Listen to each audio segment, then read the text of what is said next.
Hello అండి, అందరికీ నమస్తే. ఈరోజు మనం ఒంటరితనం గురించి తెలుసుకుందాం. లోన్లీనెస్.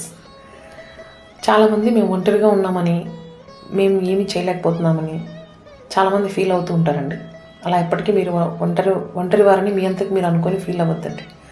అది చాలా డేంజర్ అండి. మనం ఒకసారి ఎప్పుడైనా ఒంటరి అనిపించిందంటే ఈరోజు నేను చెప్పే మాటలు మీకు గుర్తుకు రావాలి. అదేంటంటే, మీరు ఒంటరిగా ఉన్నప్పుడు మనం తింటున్న అన్నం మనకు తోడండి.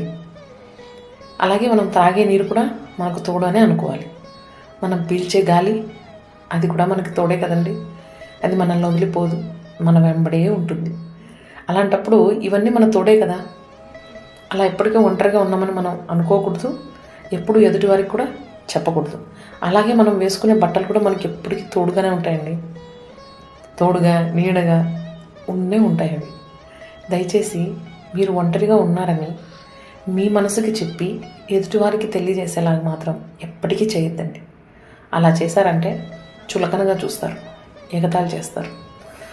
ఒంటరితనాన్ని ఎదుర్కోవడం నేర్చుకోండి. ఇవి పైన చెప్పినవన్నీ కూడా మనకు మనం చెప్పుకుని ఓదార్పు తప్పితే ఇంకేది లేదు.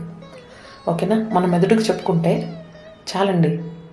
అది విన్నదంటే చాలు, మనం నెగ్గినట్టే. మన ఒంటరితనంలో కూడా మన మెదడు మనకి ఎప్పటికీ తోడుగానే ఉంటుంది.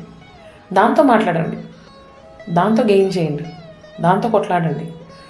మీకు మీరు బలపడతారు, మీకు మీరు ఏదైనా జయిస్తారు. ఆలోచించండి.